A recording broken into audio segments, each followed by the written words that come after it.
So the other day we were playing a game with friends. The game is called Fun Facts. And it posed this question. On a scale of 1 to 100, how well would you survive a zombie apocalypse?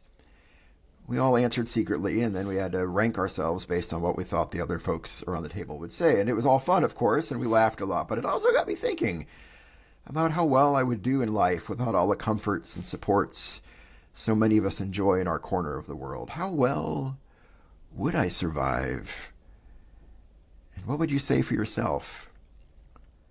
This episode, we are diving into an online video about thousands of people role-playing life in a post-apocalyptic world. And we're asking what that kind of unique group activity has to teach us about games, religion, and life. It's another installment of AV Club on this episode of Board Game Faith, the bi-weekly show exploring the intersection of religion, spirituality, and board games.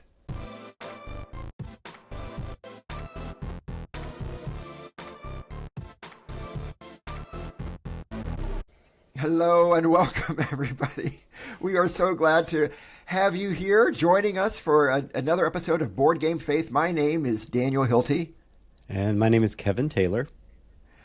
And welcome to all of our listeners. If you're listening to this in podcast form, or all of our viewers, those of you who may be watching on YouTube, we are so grateful to have you here today, and grateful that you're spending a few moments with us of your day.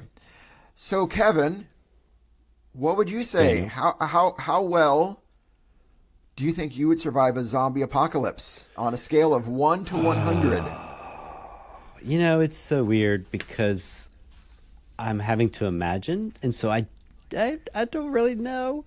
I think I'd survive terribly, unless I give myself, if 100 is that I would definitely survive, I'm probably like a 20. A 20, okay. That's 15. Good. I think it would depend on if I have a reason to survive. Like if I'm trying to keep, a child alive or something that would make it easier. But I am a creature of comfort. I mean, I'm not a camping dude. I was going to ask about kind of your survivalist skills. I like bathing. Your toolbox. I don't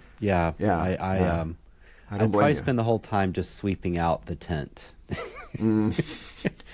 Right? That's also an important skill. Yeah. Yeah, but also important is guarding from zombies and eating. I did read the World War Z, the novel, is that the movie's only loosely based on, but in it has kind of guides for surviving a zombie attack. So I did read that. That would be useful. One of the main things is never go up in a building. Why? Because then you can't get out, so you're trapped. Really? So if you ever go into a house, don't go up to the second floor. Okay. So zombies apparently are good at climbing steps and all of that. Even if you take the steps out, you can't go anywhere. And if they eventually find a way up, or you need food, you're stuck. So you never want to go up. Never go up. Okay. You always want to have a way to, I guess, run away. It's very, the rabbit from Holy Grail. You always want to run away. Okay. That's good. I will have to remember that. Which was written by Max Brooks, who's Mel Brooks' son, strangely enough. World War Z was written by Mel Brooks' son? Yes. Really? It's a really good book, actually. It's very interesting. It's yeah. I like that. So, yeah, what about you? How likely are you to survive? I put 1 or 0. I asked first. I said, "Now, can these?" Daniel, we've talked about your low confidence issues, and I think we need to go there today. Well, I asked first. I said, "Can these zombies feel guilt or shame? Because if so, then I've got a little chance." Because that's really shame them out. It's really the Mennonites' only weapon is guilt and shame. I've been stuck in this house for 2 weeks. Don't you feel terrible? Come on, let zombie. us out. What would your mother think if she saw you right now? Did she raise you to be a flesh-eating zombie? Really? Right. No. I mean, I'd like to think it was a little bit World War I, but who am I kidding? I don't have a lot of survivalist skills, and I'm not trying to beat myself up. I've got other skills, but surviving zombie apocalypse, I think, is probably not. Would you survive not a Mad Max type world without zombies, but just with weird gasoline and community rules? That's a great question. So a post-apocalyptic world where we're not necessarily having to fend off people who are trying to eat us all the time, but just where there's a collapse of society. Society's collapse. Society, as we know it, has collapsed. New societies have returned, but they're very much like Viking type. It's barter and it's pillage and it's raw survival. I don't know. That's a good question. I don't know. I think if I felt like there was a place for people kind of like who are wired like I am, then I guess that's kind of a circular reasoning there. But I'd survive if there was a place for people like me to survive. I guess. But you would. I don't know. I think that's the problem. What do you think? Society of you wouldn't survive. You would have to find survivalists that you sort of like the zombies. You would have to be attached. Yeah. To people that can survive. So, what do you think? Why are we talking about this today, Kevin? What is the impetus? Because in today's AV Club, we are looking at some people that pretended to do this. Wow, yeah. Tell us more. And yes, so there is a channel called People Make Games featuring Quinn Smith. Is that right? Yeah, yeah. Quinn's, which, how does anyone get the name Quinn's? Like, it's not even Quinn, it's Quinn's. Well, I did know a Quinn once, but... Yeah, and I think I saw at the end of the video his name, I think his real name is Quentin, but he just goes by Quinn's, it sounds like. Oh, okay, that makes more sense. Yeah, okay. yeah. I'm like, because that's a great name, and it's very cool and very unusual. So, Quentin. Yeah. Okay, so Quinn Smith is famously attached to the channel that I just... Shut Up and Sit Down. Yeah, so board he's game great review on channel. that, and this is sort of a side gig that he does about people that are making games. So it's not so much reviewing board games as people that are creating kind of games that are not corporate or not really for sale by larger board game industry. Is that fair? Yeah, and different kind of games, like video games too, and live action games and such. Yeah, and there's one about the Excel championships where people have to race to do an Excel spreadsheet with formulas, and it's a real thing. It's like a I didn't Excel see that. Olympics. That's amazing. Yeah, it's a big deal. Cool, that's great. So they're covering really interesting stuff. It's very so the guy, I love what Quinn's does in general, just because I appreciate. I don't always agree with his reviews, but I always appreciate his perspective and he's very curious. He's curiosity. So they traveled to the Mojave Desert, which I believe is somewhere near some part of the United States. I believe it is. I think it's west of North Carolina.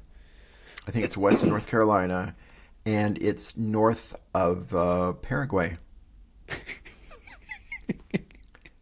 I believe I wouldn't have. I have to admit, I looked this up. It's in California, I believe. Okay, I was going to guess California. We have a lot of California listeners. I apologize that we don't know the geography better. Listening in the Mojave Desert right now, and they just got that would be awesome. That would be which is good because it's very hot there. Yeah. Or maybe it's not. If you are listening from near the Mojave Desert, please drop us a line. We'd love to know more about it. We'll give you our details at the end of the episode today. Yes, with some sand. We want a little sand in the envelope. Or you could do a postcard and glue a little sand to it and see if it makes it. And it would be glittery. It would look like a glittered postcard, but it would be sand. And there's a little gold in there. And then we have the moral dilemma of, do we tell you just sent us gold? Or do we just buy Daniel a new microphone? And it would be tough. It would be tough. Because, yeah. So they made this video where several thousand people, is that right? Like, I think 4,000 people. In fact, I think the name of the video. People. Yeah. The name of the video 5 is days. that. Yeah. It's called Wasteland Weekend. And it involves, even before this 5 days, they have to build the entire camp. So they have to provide a place that is safe. And you think about thousands of people, you got to have food, you got to have some kind of bathroom, shelter, you're going to have medical, if someone gets hurt or sick. So it's kind of like Burning Man, I would think. Like, it's a complicated situation. Although maybe they're not very far from a town. I don't know. But anyway, quite an undertaking. They have to build the structure, and people go out, and it's a Mad Max type theme, which is sort of a post-apocalyptic desert diesel engine survival. It's a very it's very niche. It's very hyper interest. Is that fair? Yeah, for sure. Like a world that has been reduced to bartering, but they love engines and cars. Yeah. So they go to kind of film and participate in Wasteland Weekend, and to see what that's like, because one of the things they're doing is they're wanting to present this as a game, right? And how people have created this very indie type unique game. Right. And I just thought it was fascinating. What did you think, Daniel? Did you? Yeah, thanks. I mean, I have to admit, I was kind of, I didn't quite know what to do with it. Yeah, when you first, this was your suggestion. It was a good suggestion. I mean, I appreciate it, but yeah, it didn't quite. I didn't know what to do with it at first. I have to admit that I don't do a lot of stuff with like. I don't do a lot of games like that, right? Like, and you were disappointed they didn't curse more, correct? You typically curse more when you play. Is that true? I'm a cursing machine. That's right. It's no, that I'm not. No, my yeah, I'm kidding. The worst I get is if I say fiddlesticks, I'm getting street. Right. That's how I'm. But no, that's But yeah, I'm glad you said that. Yeah, just to let our listeners know and viewers know, there is a fair amount of foul language in the video, so just be warned if that's something that you want to be aware of, and not child friendly in terms of the language. I think in terms of most everything else it is, but well, no, there's some little simulated fighting too in there. So anyway, just be aware of that. But yeah, so I it was okay. Yeah, I was intrigued why you maybe suggested it, because it wasn't the kind of thing that I normally might get into as much or think about. I was excited when I first read about it in the email when you talked about the cosplay. At first I read Coldplay, and I thought, oh, it's Coldplay. I love it. But then no, there was no plaintive, ephemeral, transcendent piano ballad about the meaning of life. It was right. It was Mad Max. I thought it was Coldplay and board games, and it was cosplay without any board games at all. Yeah. So so what made you suggest this, Kevin, if I may ask, and why did you think it would be good? I watched it just out of curiosity, and then I just found myself really drawn in to how they told the story of them trying to understand this world and what they're supposed to do. And their diverging paths. It's so well made, this little documentary, really. But then at the end, I just found it very touching what people said about community. Mm-hmm. And it just made me think that there's something there connected with the gaming experience. Maybe that's what it's getting at. Even though they're not actually playing a board game, it's kind of why people do play board games. Right. So I think it's the last 10 minutes that really made me sit up, beyond just sort of lounging and watching this thing. Yeah. No, I think you're right. I think the end of it really, I really found it very endearing and charming, and glad that I watched it. That's great. By the end of it. Yeah. No, it was good. But you're right. At the beginning, it's really exploring kind of the game aspect of this. I guess we should say Quinn's is also joined by Chris Bratt, Bratt. And then I understand behind the scenes is another person, Annie Sayers. who helps create the show. But hats off and you're to right. them. So like they assume these roles, right? They assume these roles that very kind of game-like, and including like having a new name, right? So like a Wasteland name. So Chris is Muckraker, and Quinn's is Carrion. Like the dead animal bodies. Which at first I thought he was like carry on, like what you bring onto a plane, but it wasn't. Right, it wasn't carry on luggage. It was carrying like what the vultures eat. If I was one of the experienced guys there, I probably would have ridiculed him, like called him Carry On, and what are you carrying on? Carry On, and sort of. Yeah. If you wanted a very heavy metal name, and he had actually a lame name. Yeah. And so Chris role played a journalist, right? Because there was a newspaper in Wasteland that kind of reported on what's happening, and then Quinn's role played a trader, like a trader, someone who exchanges things, not a traitor, one who betrays. Right.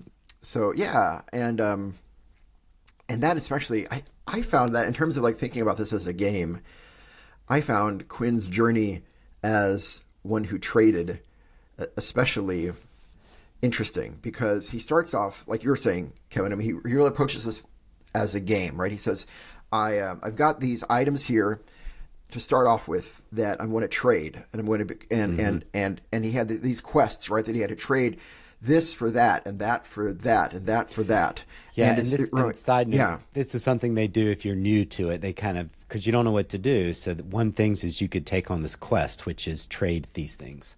Right, yeah. So it's kind of a written opening scenario.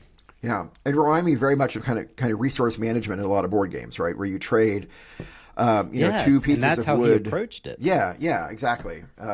Naturally. Yeah. 2 pieces of wood for a gold for a platinum, or like you do in a lot of resource management games. And it reminded me of another video, Kevin, that you and I haven't talked about. And actually, not a video, an article that I read online at the BBC. But I think you can read about it a lot more, and it originated in TikTok, about this person, Demi Skipper, Demi is her first name. It's Skipper, Skipper. And there's a report about how she started with a hairpin, and through a series of trades, traded from a hairpin all the way up to a new house, or not a new house, but a house that's new to her. That's crazy. Isn't that wild? And like, I think it was like she traded a hairpin for some old junk earrings, and then she traded the old junk earrings up for like some margarita glasses, and then and kept going until eventually she got a house, right? And it reminded me kind of what Quinn's trying to do here at the beginning of this video, right? He starts off with what does he start off with? It was like a scented candle, wasn't it? Wasn't it a scented candle? Right. He tried to bring in things he thought would be of value in this world, which they have no currency beyond barter and then bottle caps, which is really funny. Yeah, right. So bottle caps are like a currency. Yeah. And so he keeps trading up and up and up, and it seems like the greatest achievement he gets is, I don't know, like a car windshield reflector mat, like or a something visor like that, thing. A visor. Yeah. But then I feel like I'm talking a lot. I'm sorry. Before I get to the no, but then part. Okay, well, but then he has this kind of moment where he says like, I'm trying to remember his exact words. That's right. He said after a day or two of gaming that he had this realization that he had done something horrible, which is that he said he had brought the attitude of a gamer to the weekend, and that had ruined it so far for him. Right. Did you catch that? Do you have any thoughts on? I did. And then there was like this little spiritual, emotional, psychological shift in him. Yeah. Do you have any thoughts on that? Or I thought that was so interesting. Well, first off, it's great storytelling. That's the hero's journey type bits, right? So that's how you make a documentary that is interesting, is creating conflict and mistakes and all. So that's just the art of filmmaking, but in some ways. But yeah, no, it's right. Like he was thinking, I guess he was looking at it as victory points and trying to achieve the quest well. And the point of this weekend was really to have fun and meet people. So if this is a game, the win condition is integrating into a new community and enjoying that community. That's the victory condition. And he was playing the wrong game, which is I will be the best trader here. Yeah. You know, if I do this really well, then they'll like me. But that's not, you know, it's all pretend. And so the minute you walk away, it's just junk. That's the weird bit. The irony of it is it's not real life and it's not a game. It's something different. It's kind of an experience.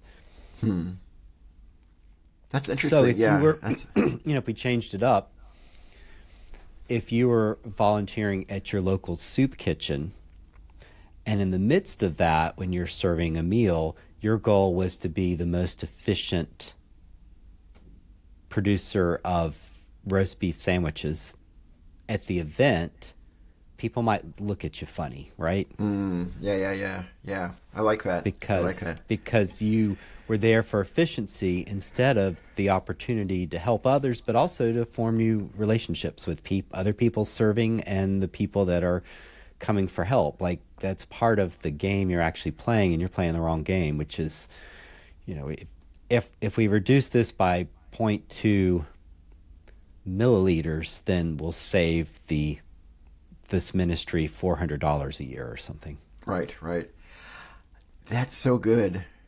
It reminds me of a story I heard from a pastor in a Christian church years ago, but just he was a pastor at a Buddhist temple, and no one knew what he was talking about. It was very strange. That's right. We talk about Moses, and they would just scratch their heads. That's right. So then he got a Christian church, and it worked out better. That's right.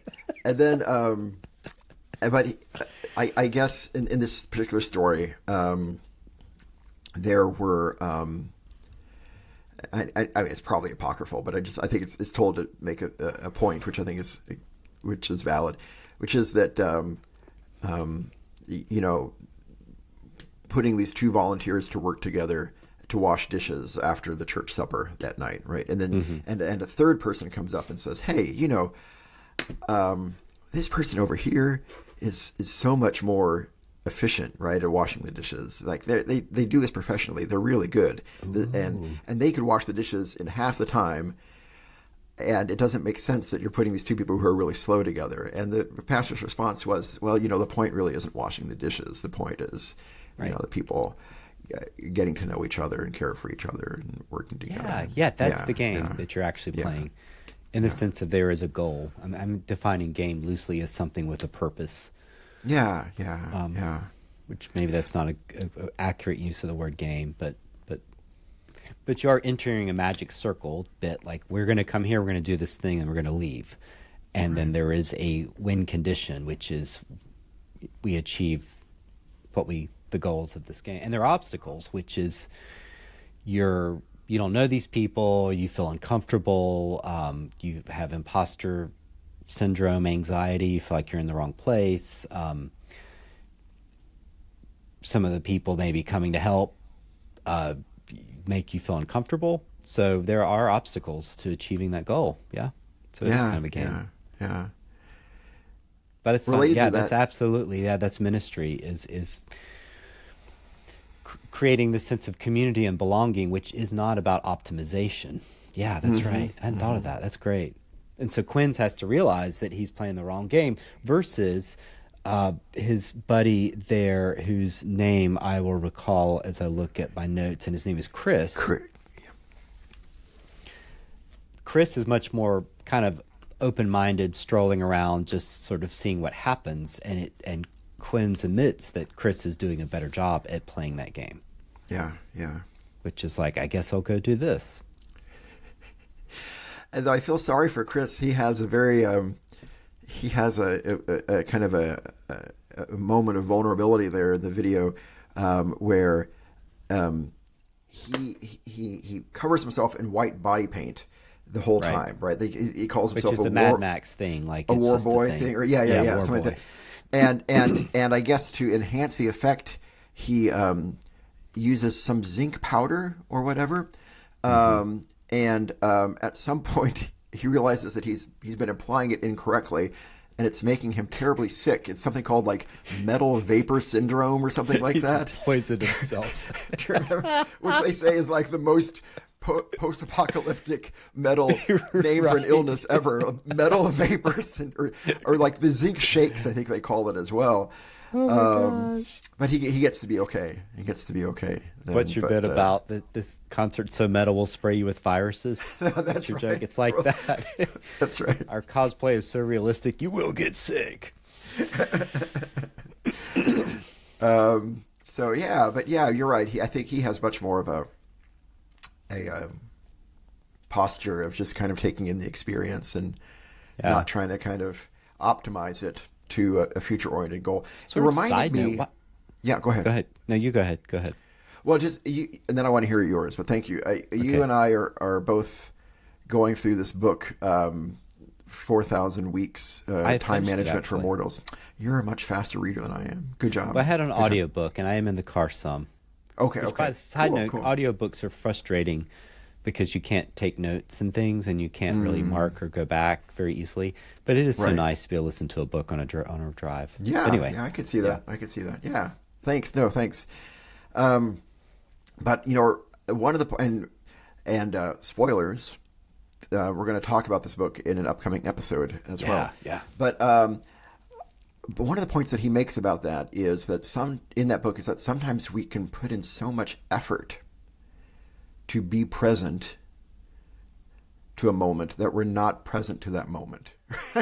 Right. Like, and it's because he says it's just another way of getting into this mindset that we're trying to escape, which is got to optimize every moment, right? To make so I can be better prepared for the future, and so I can lead a fulfilled life. I've got to be optimally present to this moment, and you're so focused on being present to this moment that you're not really present to this moment. Right? Yeah, even meditation can backfire. Yeah. Because you're doing something, and in a weird way, the present is about accepting the incompleteness of the moment. Yeah. You can't fix it.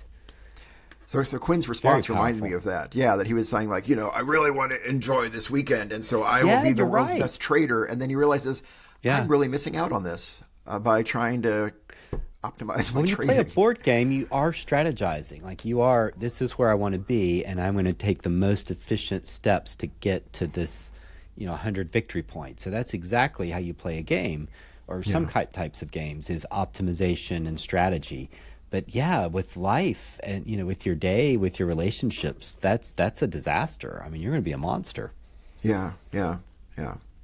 And with the cosplay type experience, that's so. I hadn't thought of it. This whole weekend. I mean, we need to get Oliver Berkman, I believe. Oliver Berkman is the name of the guy that wrote 4,000 Weeks. Like he could write a sequel on this Wasteland Weekend, because the whole point of this thing is stressing this living in the moment. Exactly. Right? Yeah. What I think it's a theme that's come up a lot over the course of the episodes of this podcast is that that's the gift of play, right? That's however you want to phrase it theologically, God's good gift of play. Yeah, it can be. We can kind of mess it up as well. Board games can occasionally get in the way of play if you take them too seriously. Right. But play can, you're right, certainly not always, but it can allow us to truly be present in a way to the moment by freeing us from kind of this tyranny of feeling like we always have to optimize every moment to get us ready for a better future. Because then that better future never comes. Because you're always making me think, and because you're right, but then there is this in the board game itself. You're not doing that. You are planning for a future reality. So maybe when you're playing a game with friends, you're really playing two games. You're playing the game, like you're in the game state, but on another level, you're playing the game of playing with friends. Right, exactly. It's almost two levels, and we can work at that. Hopefully, if we keep it right. If you don't keep them balanced, then you lose, you get mad, you flip the table, right? Yeah. So that's where that we are operating in two different magic circles in a way. Yeah. It's like that great Reiner Knizia quote that we've talked about before. He's a famous board game designer. For those who are listening or watching, maybe not familiar with his name. Also makes a really good fruitcake. He does. I'm almost out of my Reiner Knizia fruitcake. I need to get some more. I just made that up. That's not true. That's not true. But it may be true. Could be. I don't know that he doesn't make fruitcake. What I love about it are the little candied pineapple pieces in the shape of meeples. Those are fantastic. That's so when good. you cut through, and then you just see this perfectly shaped candied pineapple meeple in the middle of the slice. It's it's a little bit of board game. We're making all this up. None of this is true. Yeah. But it's all fiction. So but Reiner Knizia is a real person, and he has this great quote where he says that something like the point of a game is to win, but winning isn't the point, right? Or something like that. That's exactly it. Yeah. Yes. Yeah, and so that quote there is one way to read that is really you're playing two different games at the same time. Right. I think we've talked about it. Yeah. Go ahead. Sorry. Yeah, that's great. Interrupting that's you. Yeah, no. I'm just rambling. I think we've talked about it before on this episode. It's kind of like the framing of a house. Like the 2x4s and studs inside of our walls and our ceilings. Like the framing of a house. You absolutely need for the house to exist, right? For it to hold itself up and not to fall apart. But the framing isn't the point of the house, right? Like you need the goal of winning for a game to exist, but the winning isn't really the point of the game, right? Right. Yeah. And so Quinn's kind of has to go on the hero's journey of realizing what game he should be playing. Yeah. And what's interesting, here's the bit with community. Community is never free. Well, maybe it's this. Community, in a sense, is free in that it accepts you, but it's not cheap. Because to be a part of a community means you have to make some sort of sacrifice of time, of energy, of investment. And that's part of what he has to learn is you can't just walk in and be a part of this community. You have to kind of pay your dues, which means attempting to make a costume. It means following their rules. It means attempting to integrate and learn and stepping out of comfort zones. And once you do all that, then you're in the community. So there's an initiation element. And it's so true. Like you don't make friends just completely out of the blue. You may meet someone out of the blue, but to be friends, you have to make plans together, do something together, ask for favors. Right. And give Be vulnerable. favors. Be vulnerable. There's a great bit, Timon of Athens. It's a kind of strange, maybe unfinished play of Shakespeare's, but part of the issue for Timon is he never asks for help. And so when tragedy befalls him, he turns into this real lonely, misanthropic, people-hating character. And one way to read it is he always helped others and he never asked for help. And so he never really had friends because to be a friend, you have to ask for help. You have to be vulnerable.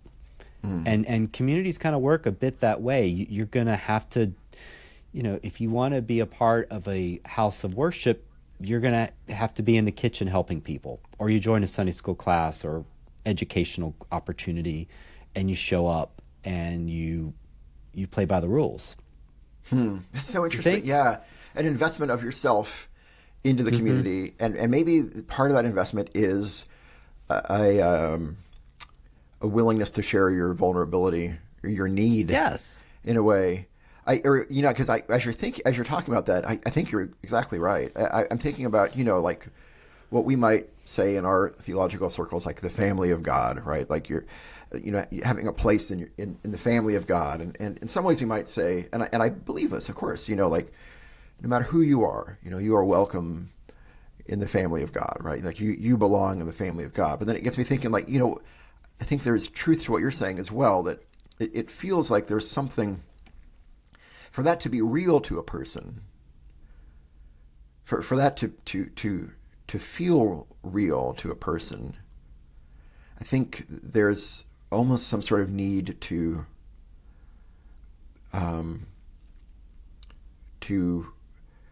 yeah, to share our vulnerableness, our brokenness in it. To share burdens, to be a friend. Yeah, a friend in need is a friend indeed, and those sorts of ideas. Friendship and communities are based on mutual need, mutual sacrifice, and respect and rules. There are certain rules. So if you walked into this Wasteland Weekend and walked around saying, "This is stupid. Y'all are just pretend. This is stupid. You know, why don't you use real money?" That's not. They're not going to accept you. You have to be respectful. You have to play by the rules. You have to earn the right to be there on a certain level. Meaning you're willing to make those sacrifices, and then once you do it, you find a community of people that they come back every single year. I mean, they are that is their family. It's like amazing. They've been doing it since 2010. I think I read somewhere. The logistics of it is just. I would like to watch a video about how they actually plan it out and pay for it, and how you deal with thousands of people. I used to safety issues. Yeah. And so part of them, the people doing the trading, they're just sitting there waiting for the noobs to come in, and they part of their job is to give them a hard time. Why do they give them a hard time? Because that's how you pay your dues to be a true part of the community. Right. Because if it didn't cost you anything, then it would have no value, I think. Yeah. I saw this with youth group trips long ago. If the trip was free, people would skip it or come late or whatever. But if you charged them $10, they'd show up on time and they weren't invested. So maybe it's an investment thing.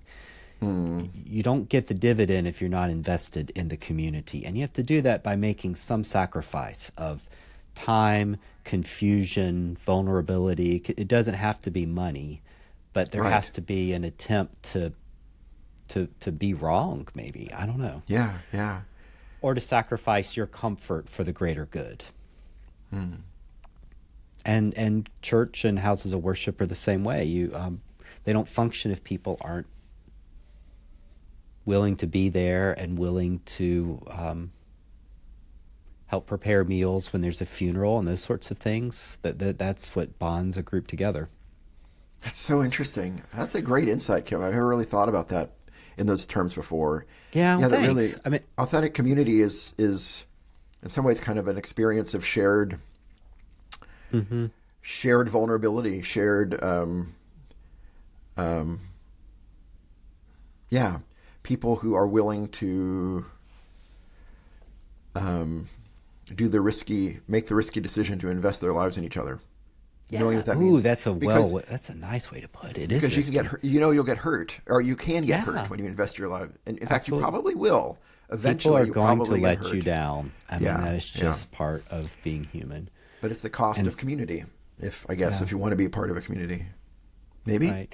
Part of it's reminding me Bonhoeffer, and it's been a long time, but he had and he was a German theologian, but he has some line about grace is free, but it's not cheap. He tried to talking about the grace of Jesus Christ, like trying to say that it's freely available, but it's not something cheap, meaning that you just kind of like, oh, great, thanks, and keep living your life. Like it should cost you something in the sense of an investment. Yeah. Because I think we're probably. Yeah, sorry. Go ahead. Go ahead. No. I'm done. Well, I think we're already getting into it. I think, but I wondered if we could maybe just kind of officially, more officially transition into kind of a closing section where we talk about the takeaways of the video, and I think we're already getting into that. Like what lessons we learned from this video. What do you think it is about the post-apocalyptic theme? People like this? Thank you. Well, that was certainly one of my big responses to this video. Is why do we find post-apocalypticism, the post-apocalyptic theme so fascinating as human beings, right? Because we go out into the desert and we simulate it. We have board games about a post-apocalyptic world. I know one of the favorite genres of TV shows and movies that my wife Kristen and I like to watch is this post-apocalyptic theme. And Kristen especially really, really loves this theme, and I do as well, right?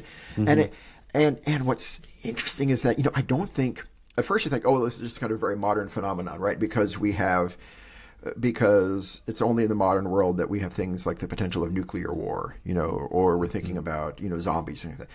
But I don't, and so I think my initial response is to think, well, this is a very modern experience, but I'm not sure that's true. And it got me thinking, our word apocalypse, is actually, it's a biblical word. It comes, it's the word that gives us revelation. When we have the book of Revelation at the end of the Christian Bible, that word revelation is, the Greek word behind it is apocalypse, as we anglicize it.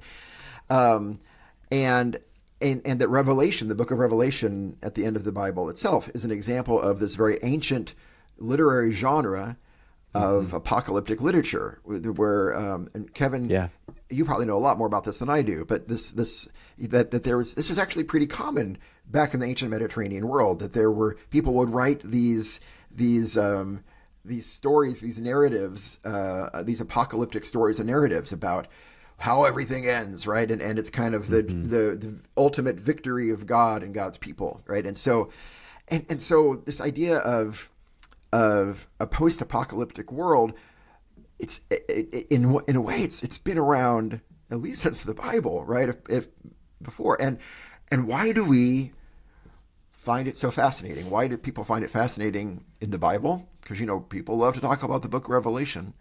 And why do we find it so popular in TV shows and movies? And I've got maybe a couple thoughts on that. But before I dive into that, even just that topic, does that make sense to you? Has that been your experience too, Kevin, about that we just seem really fascinated by this theme and Absolutely. No, it is. It is fascinating. People love it. And it continues to grow and change, and shows continue to be written. I do think it's probably a modern thing, that post-apocalyptic, the apocalyptic literature of it starts with the Jews, and the Christians use it as well. So it's really the Jews and Christians of that era. I don't think they thought about it afterwards. The apocalypse would mean the end. So we have this modern version of there's an apocalypse that somehow some people survive. Yeah. I guess like in the book of Revelation, people are surviving. Well, there really aren't people, though, are there? They're kind of like surviving in this new Jerusalem, in this new creation. Yeah. Right. Yeah. But in a different form. You might have people during the apocalypse, but in general, there's nothing after it, because after it is the consummation of history. Right. So it's really a modern thing. It does make me wonder. People love vampire stories. They like zombie stories. So it's another genre with people like science fiction. Yeah. That reminds me also of, I've heard sometimes it explained that we like to kind of poke at the things that we are most afraid of, right? And that, that our fascination with zombies is, we're afraid of death, and that's kind of our way of poking at our fear of death a little bit. To me, a couple things that occurred to me was maybe why we're fascinated by this is, in a strange way, it does kind of feel like there's something almost inherently hopeful about them too. That this idea that even when everything falls apart, there's a little something that survives. Even if the world throws its absolute worst at us, even if we blow ourselves up, in a nuclear holocaust, nuclear apocalypse, there's going to be a little something that survives. There's something inherently hopeful, I feel like, about. Yeah, ironically, survival about post-apocalypse. Yeah. And that people might survive. Yeah. But then the other thing I think I think the other reason I think we humans find it fascinating is I feel like apocalyptic stories and post-apocalyptic stories, like a lot of things, science fiction too, but I think what they're can really be about is about revealing what kind of people we really are. Like it's about human nature, like the opening question, right? If we think about how well would we survive the zombie apocalypse, it's kind of a way of, in a silly way, thinking about what kind of person am I really? Am I a person who could survive or not? Am I a person who, and Kristen and I watched some of the Walking Dead episodes. Kristen watched more of it than I did, and she knows more about it than I do, but that was something that seemed to come through a lot of those episodes, is that it's, in some ways, it's kind of a meditation about who we are really as human beings, and if everything is taken away and we live in this world, if we suddenly live in this world without law, without, social norms and mores, would we be the same people? And it's a way to kind of ask that question, who are we really? So I think maybe that's another. No, it is, absolutely is. Who are we really, and how far are we willing to go to survive? Yeah. And I think in some ways, even I keep interrupting you. Go for it. Your turn. Yeah, no. Well, it makes me think of the survival shows like Survivor and things. So those are almost a cousin to it, which is people are voting, but it's how far will you go to stay on the island to win the prize? Yeah. And so we watch, and I never got into that, but if you enjoy that, you're watching people get voted off. So you're thinking, would I do what they did? It's a similar vibe. Yeah. Kind of a fictional, non-fictional, fictional world. Yeah. What would you do to stay on the island to win the prize? Yeah. Right. And I think in a weird way, or in a maybe adjacent way, that's kind of what, in some ways, what the Book of Revelation, the book of the Apocalypse in the Bible is kind of about too. It's about it's a revealing of what kind of person are you at the end. Are you going to be one of the righteous that is saved or not? It's kind of a. I think at least some people can maybe see it that way. I'm not saying that I see it that way. Yeah, some people have read it that. But maybe the authors too. Maybe even the author. Is that what the author had in mind in writing the Book of Revelation? Again, I'm not saying that's necessarily my view. But it doesn't talk about people, I guess, but it's more of, and it's been a while since I've studied it, but it's really a comfort to people that are suffering, that God's in control and the oppressors are going to be dismantled. So it doesn't follow characters, and it doesn't follow, people don't really change places. There's no hero's journey here. It's more of a, God is going to strike you down. God's going to strike the oppressor down eventually. Yeah. God's going to fix everything. That's a good. So it doesn't. Good analysis. Yeah. So really, Apocalypse today is very different because we do see people, we see individuals doing things to survive. But yeah, I think watching people in extreme situations is always of interest. Yeah. Man Walks Dog is not a great movie, but Man Walks Dog while being chased by MI5. Now that's interesting. Because he's like John Wick or something. Man Walks Dog was just a boring premise, and I have no idea why they gave it a sequel. Though that was even. I mean, the first one was boring enough, but Man Walks Dog 2, that was like, why? Yeah. And then they called it subtitled Electric Boogaloo, but there was nothing. Up with that? They didn't have music. It was the whole, and then episode 3 was completely in silence. Do you remember that? The third one? Yeah. It was just like the man walking the dog in silence for 90 minutes. It was awful. Right. And it was supposed to be artistically amazing. Yeah. And I didn't get it. No. Speaking of that, Tree of Life is that way too. It's supposed to be artistically amazing, but I can't watch it. It's so boring. Nothing happens. I've never seen it. I'll try it again. I need to try again. Okay. I'll try. It's supposed to be great, but. So what was your takeaway from this? What's the bottom line for you? My takeaway is just how amazingly creative people can be, and that I love a world that, despite the consumerism that we all suffer from, and buying games online and shipping it to us in a box and it's cellophane wrapped. I mean, all that's wonderful. But the fact that people are out there creating what seems to be impossible, and then that other people are going to put a video on YouTube about this sort of weird experience of pretending to be something you're not, and then looking forward to doing it again next year and seeing all your friends. It just gives me a lot of hope and a lot of excitement with that. And I love how people find community there. So in this video, they have a cemetery. They have a kind of street preacher type person. They have a way to mail yourself a letter of kindness. So it's just all these interesting things they've done to try to bring out the best in people. And it's just great that there's these sparks of hope out there. Yeah. And that's the kind Amen. of person I need to move towards, and not just be someone that collects the hottest new board game. I still want to be that person, but just less of that person. Do you think there's a connection between, on the one hand, it's a weekend about what it takes to survive. On the other hand, it's a weekend about how to be a decent, kind, caring human being. And I wonder if there's a connection between the two.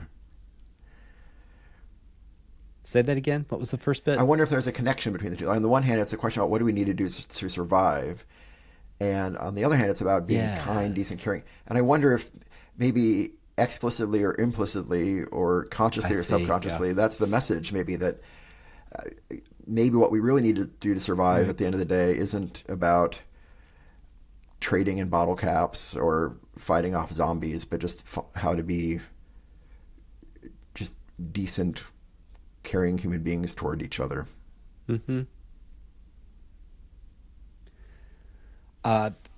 I don't know. Probably, yeah. It's certainly a theme in, say, The Walking Dead. One of the bits in that show that struck me is they were always burying people, and you might think, well, there's zombies everywhere. What's the point of burying people? But I think part of it is they were going to lose their humanity if they did not attempt to bury the dead. Because, the dead don't care. Right. Yeah. The dead are dead. So it's really an act of respect by the living. Yeah. And if we ever live in a world where you just casually leave bodies out, then we're not human anymore. Yeah. Yeah. So that is an act of kindness, and all these people would pretend to live in this world that couldn't exist. Why would you be obsessed with engines and gasoline in the desert? You would really be focused on aqueducts. I think would be much more realistic, because water. So the whole thing is kind of ridiculous, and that's what makes it sublime. Yeah. So one of the people said, the week is lovely, kind, and cannibalistic, and I just love that phrase, because there actually aren't cannibals. Like, they're just pretending to be cannibals, because if you pretend to be cannibals together, you have opportunities to be lovely and kind. Which is stupid, but kind of true. Yeah, absolutely. Sounds like a game. Sounds like play. a game. That's right. Play. Yeah. Yeah. Does sound like a game. Yeah, that is weird. You can't just do it. Like, you can't just be. I mean, you could be lovely and kind, but it somehow helps to pretend to be a cannibal as well. That's maybe a different episode, but we need that. We need that imagination to draw us out and make us kinder, maybe. Yeah. Yeah. Well, Kevin, I'm glad you recommended this video. It was, Yay! It was a really great suggestion. Thank you so much. Yeah. And So we'll have put a link to this. Yeah. Yeah. Great. Well, I think this was wonderful. Thank you so much. Excellent. And next thank you week, to our Daniel. listeners. Yes, next week, kind of related, we're talking about death in gaming. It's going to be interesting. Death Is that right? and gaming. Death and gaming. How the subject of death is treated in games. So I'm looking forward to that for next week. Yeah, I'm looking forward to researching it. It's Yeah, cool. yeah. Folks, usual. How can they find like us? and subscribe. They can find us at boardgamefaith.com, and we are on YouTube if you want the visuals, and we are an audio podcast through the player of your choice. So just search us up and whatever you like to listen to podcasts in, and we are there. We are a key, or IE. We're there. I guess it's IE. Spanish?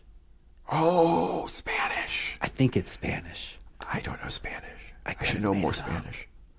I thought you were saying like we are a key, a KEY, like a No, key to something. that was like my a key to perfect happiness, Spanish or- pronunciation. It was just my Really good.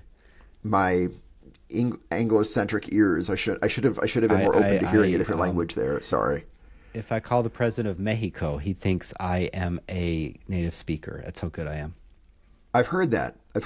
You've heard that about me, yeah. I'm really good. Yeah. That's I will remember that too for Yes. future reference. So we are here and there with video and audio and boardgamefaith.com, and we are on Instagram, and check us out and drop us a line. We'd love to hear from you. And like and subscribe. Awesome. Listeners, viewers, thank you again so much for spending a part of your day with us. We're grateful for you. We hope that you have a wonderful rest of the day and rest of the week and do not have to put up with a zombie apocalypse anytime in the near future. And we're grateful for you. Kevin, I'm grateful for you too. It's great to hang out with you as always. Thanks. It inspired me to work on my shaming techniques against zombies. Would your mother really want you eating that? Come on, you're better than that. You're better than that.